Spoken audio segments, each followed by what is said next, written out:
बिस्मिल्लाहिर्रहमानिर्रहीम। अस्सलाम वालेकुम वरहमतुल्लाहि वबरकातुहू। उम्मीद है तो सब ठीक ठाक खैर खैरियत से होंदो।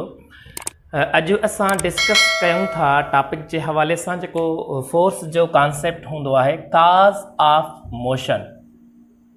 फोर्स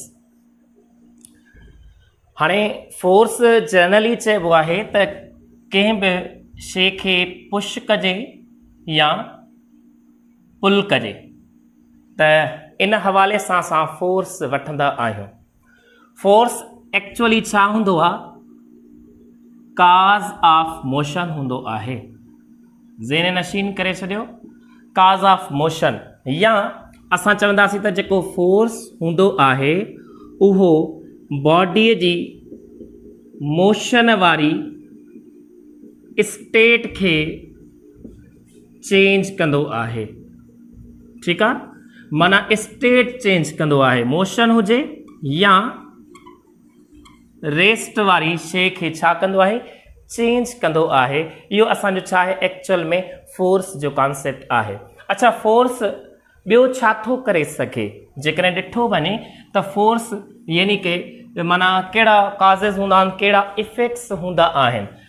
हिकु बॉडी हुजे जेका स्टेशनरी आहे या रेस्ट आहे, इनखे जेकॾहिं फोर्स लॻाइजे, अहिड़े तरीक़े सां लॻाइजे त रेस्ट मां ही छा में अची वञे? मोशन में अची वञे, बॉडी मूव करे।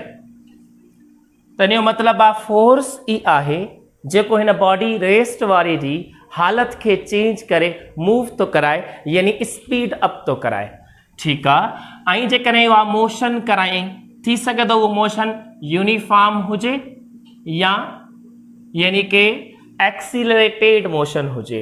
माना जेकॾहिं बॉडी यानी कि यूनिफॉर्म मोशन सां मूव थी करे, मे बी उहो स्पीड अप थी वञे, मे बी उनजी स्पीड डिक्रीज़ थी वञे। यस, थी सघे थो त इहो केरु आहे जेको रेस्ट वारे खे मूव थो कराए ऐं मोशन थींदे उनखे स्पीड अप थो करे या उनखे स्पीड डिक्रीज़ थो कराए। As we know that also हिकु ॿी बि कंडीशन हूंदी आहे जेका फोर्स जे करे थींदी आहे। फोर्स कंहिं बॉडीअ जे मोशन जे छा खे चेंज करे सघे थो? मैग्नीट्यूड खे। इहो जेको तव्हां स्पीड अप था चओ, इहो इंक्रीज़ थियणु थियो हुनजो मैग्नीट्यूड, स्पीड जो या वेलासिटीअ जो। अच्छा, जेकॾहिं वेलासिटी जो कॉन्सेप्ट था वठूं त पोइ मैग्नीट्यूड सां गॾु छा वठंदासीं? डायरेक्शन। माना डायरेक्शन बि चेंज थी सघे थो। ज़ेन नशीन करे छॾियो, जेकॾहिं असां यानी के फोर्स लॻायूं कंहिं स्ट्रेट लाइन में वेंदड़ कंहिं शइ ते एक्सटर्नल फोर्स लॻे त उहा पंहिंजो डायरेक्शन बॉडी चेंज करे सघे थी, टर्न थी सघे थी। त ठीकु आहे, इहो सेंस आहे एक्चुअल में फोर्स जो। ठीकु आहे, इहा तव्हांखे मालूमात हुजे। ऐं इहे बेसिक शयूं आहिनि, सफ़ा आसान शयूं आहिनि। ठीकु आहे। हाणे इन्हनि मतिलबु मिलियो त जेकॾहिं बॉडीअ जी स्टेट खे चेंज थो करे, यानी कि मोशन चेंज थो थिए ऐं लाज़मी आहे विथ रेस्पेक्ट टू टाइम थींदो हूंदो। ठीकु आहे। जेकॾहिं माना जेकॾहिं हिते मोशन खे असां वेलासिटी वठूं, छो मैग्नीट्यूड एज वेल एज पर्टिकुलर डायरेक्शन वठूं, त पोइ इन जो मतिलबु आहे त बॉडीअ जी स्टेट चेंज थी सघे थी, यानी एक्सीलरेट थी सघे थो। ऑब्जेक्ट एक्सीलरेट थी सघे थो या डिसलरेट थी सघे थो। ज़ेन नशीन करे छॾियो त बॉडी फोर्स जे करे पंहिंजी छा थी चेंज करे? मोशन खे चेंज करे सघे थी ऐं एक्सीलरेट थी सघे थी। माना एक्सीलरेट माना स्पीड अप थी सघे थी ऐं डिसलरेट थी सघे थी, यानी स्लो डाउन थी सघे थी। ज़ेन में रखे छॾिजो, एक्सीलरेट जो मतिलबु आहे स्पीड अप थी वञणु ऐं डिसलरेट जो मतिलबु आहे स्लो डाउन थी वञणु। पॉइंट खे ज़हन में रखे छॾिजो। ठीकु आहे। हाणे हिते क्वेश्चन आहे तव्हां खां, इन जो मतिलबु आहे जेकॾहिं एक्सीलरेशन थिए थी या डिसलरेट थिए थो त फोर्स जे करे आहे। जेकॾहिं मां तव्हां खां पुछां एक्सीलरेशन कंहिं बॉडी जी ज़ीरो हुजे, एक्सीलरेशन कॾहिं ज़ीरो थी सघे थी? या त बॉडी छा में हुजे? रेस्ट में, या त यूनिफॉर्म मोशन में। हिननि ॿिन्ही हालतुनि में असांजी छा थी ज़ीरो थी सघे एक्सीलरेशन। इन जो मतिलबु आहे जेकॾहिं फोर्स ई आहे एक्सीलरेशन जो काज़ त पोइ जेकॾहिं एक्सीलरेशन ज़ीरो आहे त फोर्स छा ज़ीरो हूंदो? सवाल आहे छा जेकॾहिं एक्सीलरेशन ज़ीरो आहे इन जो मतिलबु आहे त फोर्सिस जेके बॉडी ते लॻनि या फोर्स लॻे उहो छा हुजणु घुरिजे? ज़ीरो हुजणु घुरिजे। छा ईअं आहे? नो। ज़हन नशीन करे छॾियो त इन जो हरगज़ मतिलबु इहो कोन वठंदासीं त बॉडी जेकॾहिं रेस्ट में आहे या यूनिफॉर्म मोशन में आहे अनलेस स्ट्रेट लाइन में छो न हुजे त इन जो मतिलबु इहो हरगिज़ कोन्हे त उन ते फोर्स कोन था एक्ट कनि। जेकॾहिं मां तव्हां खां पुछां हिकिड़ी गाॾी वठूं कंसीडर कयूं, ठीकु आहे, इहा कार आहे, कार रेस्ट में बीठी आहे या यूनिफॉर्म मोशन में वञे थी त इन जो मतिलबु हिते एक्सीलरेशन ज़ीरो अथसि। पोइ छा एक्सीलरेशन ज़ीरो अथसि त छा इन ते ग्रेविटेशनल फोर्स नथो लॻे?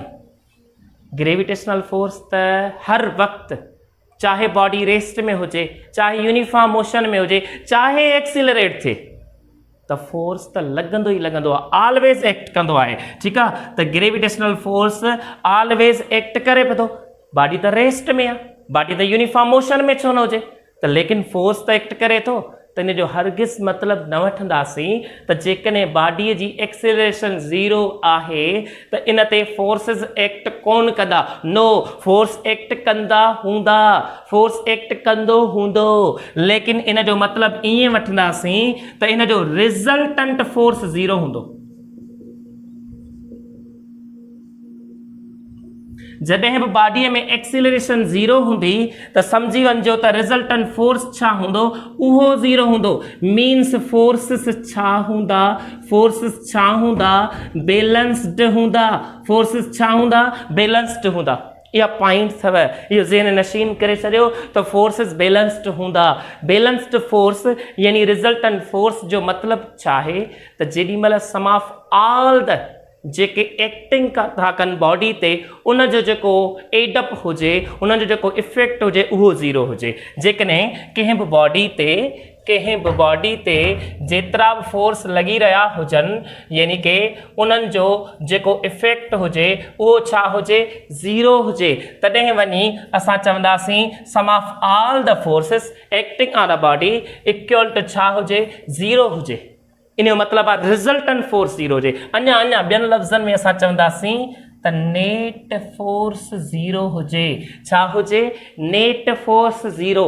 ठीकु आहे, नेट फोर्स छा हूंदो आहे? Sum of all the acting forces, माना जेके बि उन बॉडी ते फोर्स लॻी रहिया हुजनि उन्हनि जो जोड़, उन्हनि जो जेको यानी कि इफेक्ट आहे सॼो, त उनखे नेट फोर्स या रिज़ल्टेंट फोर्स चइबो आहे। त इहो कॉन्सेप्ट आहे इन हवाले सां त जेकॾहिं रिज़ल्टेंट फोर्स ज़ीरो आहे त पोइ असां छा चवंदासीं त हिते बॉडी यानी कि या त रेस्ट में हूंदी या त यूनिफॉर्म मोशन में हुजी, लेकिन इन जो मतिलबु हरगिज़ कोन्हे को त उते फोर्सिस न लॻंदा हूंदा।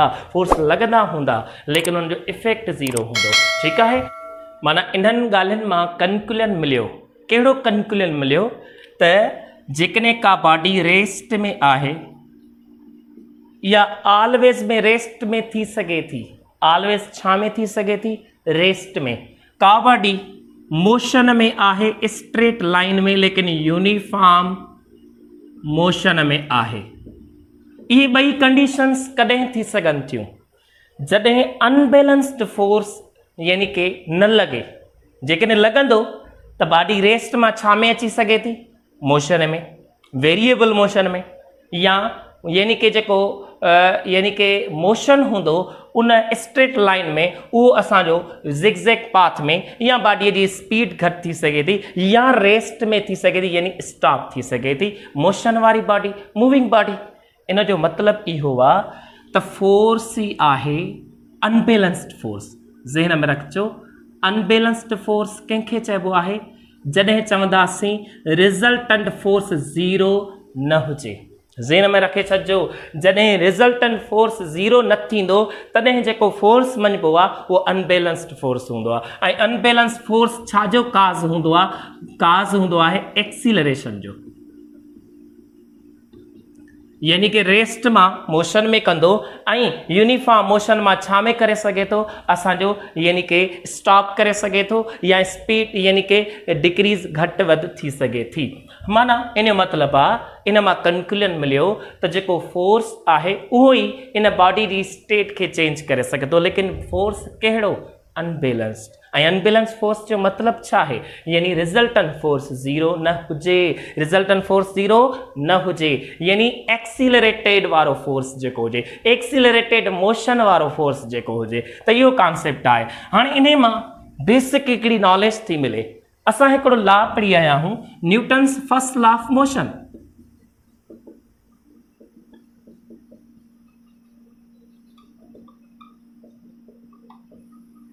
इहो छा चवंदो आहे त जेकॾहिं को बि बॉडी रेस्ट में आहे ऐं का बॉडी यूनिफॉर्म मोशन में स्ट्रेट लाइन में आहे, केसि ताईं?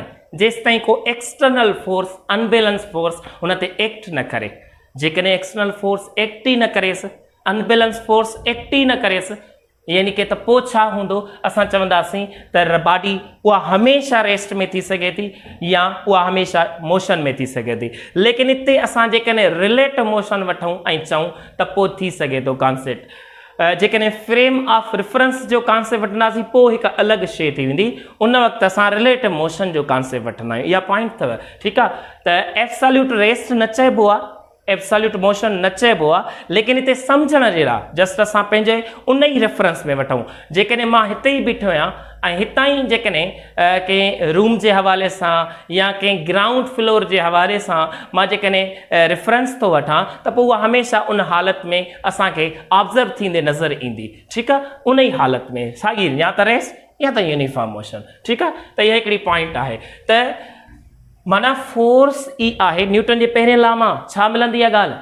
फोर्स इहा आहे जेको कंहिं रेस्ट वारीअ खे मूव कराए सघे थो, मूव थींदड़ शइ खे स्टॉप करे सघे थो। त इहो कॉन्सेप्ट छा जो आहे? न्यूटन जे पहिरें लॉ जो ज़हन नशीन करे छॾियो। ऐं न्यूटन जो पहिरियों लॉ एप्लीकेबल हूंदो आहे। एप्लीकेबल कंहिंजे लाइ? इनर्शियल फ्रेम जे लाइ, इनर्शियल फ्रेम ऑफ रेफरेंस जे लाइ, इनर्शियल फ्रेम ऑफ रेफरेंस। हाणे फ्रेम ऑफ रेफरेंस छा आहे ऐं इनर्शियल छा आहे, इहे सभई पॉइंटूं असां डिस्कस करे था वठूं। त हाणे इनर्शियल वर्ड जेको आहे उहो इनर्शिया मां वरितल आहे ऐं इनर्शिया हिकु प्रॉपर्टी आहे। कहिड़ी? छाजी प्रॉपर्टी आहे? प्रॉपर्टी ऑफ मैटर या मास। प्रॉपर्टी कंहिंजी आहे? मैटर जी, मास जी। इन खे सम टाइम किन किताबनि में लिखियलु हूंदो आहे या इनएबिलिटी आहे। छा कंदी आहे? कहिड़ी क़िस्म जी इनएबिलिटी अथसि? इहा बॉडी खे रेज़िस्ट कंदी आहे। छा? To change the state of body, to change the state of body. माना बॉडीअ जी स्टेट खे चेंज करण यानी कि न ॾींदी आहे, अपोज़ कंदी आहे। माना जेकॾहिं मोशन हूंदी त मोशन में ई रहणु चाहींदी ऐं रेस्ट में हूंदी त रेस्ट में ई रहणु चाहींदसि। कॾहिं इहो थींदो थी सघे थो जॾहिं अनबैलेंस फोर्स न लॻे। ज़हन नशीन करे छॾियो, अनबैलेंस फोर्स न लॻे, रिज़ल्टेंट फोर्स ज़ीरो न हुजे या हुजे रिज़ल्टेंट फोर्स ज़ीरो हुजे, तॾहिं असां चवंदासीं त इहा इनर्शिया अची वेंदी आहे। इहा पॉइंट अथव। त जॾहिं अनबैलेंस फोर्स ई न लॻंदो, अंडरस्टूड आहे, त पोइ असां छा चवंदासीं त इहा उन में बॉडीअ में छा अची वेंदी? इनर्शिया अची वेंदी। मतिलबु ख़बर छा आहे? इन जो मतिलबु आहे त no acceleration possess in a body। Inertial frame of reference या इनर्शिया में छा हूंदो आहे? No acceleration possess in a body।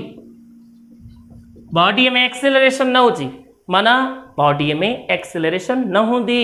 इहा ॻाल्हि पॉइंट ज़हन में रखे छॾिजो त इनर्शियल फ्रेम ऑफ रेफरेंस माना non accelerated frame of reference. Non accelerated frame of reference जो मतिलबु आहे जेकॾहिं का बि कार बॉडी वञे पई थी यूनिफॉर्म मोशन सां ॿाहिरियां फोर्स कहिड़ा बि हुन ते नथा लॻनि, जीअं फ्रिक्शनल फोर्सिस आहिनि या ॿिया के अहिड़ा आहिनि जेके हिन जे मोशन खे आपोज़ कनि, ठीकु आहे, माना डिक्रीज़ या इंक्रीज़ या चेंज करण जी कोशिशि कनि, या बॉडी रेस्ट में आहे त उहा रेस्ट में थिए, माना उनजो मोशन उनजी हालति चेंज न थिए।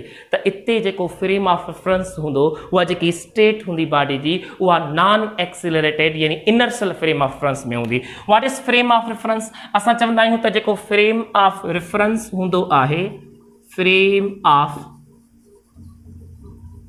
रेफरेंस जेको हूंदो आहे उहो एक्चुअली सेट ऑफ कोऑर्डिनेट आहे। सेट ऑफ कोऑर्डिनेट जो मतिलबु आहे त ही असांखे रिज़ल्ट ॾींदो आहे, मेजरमेंट करे ॾींदो आहे। मेजरमेंट छाजी करे ॾींदो आहे? असां हिन में ऑब्ज़र्व कंदा आहियूं, ठीकु आहे, यानी कि छा लोकेशन, ठीकु आहे, यानी कि लोकेशन असां चई सघूं था डायरेक्शन,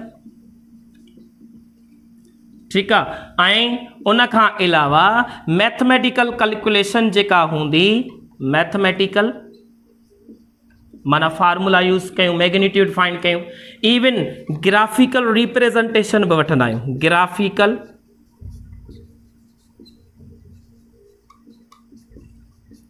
रिप्रेजेंटेशन में, इहो असांजो फ्रेम ऑफ रेफरेंस, माना हिकिड़ी जॻह हुजे, लोकेट जिथे कयूं, ऐं ऑब्जेक्ट खे ॾिसूं, ऑब्ज़र्व कयूं त इहो कहिड़े क़िस्म जो मोशन थो करे, रेस्ट में आहे या कंहिंजो रेफरेंस वठूंसि, जॻह हुजे, इहा प्लेस हुजे, ठीकु आहे। त इन बेसिस ते असां फ्रेम ऑफ रेफरेंस वठंदा आहियूं।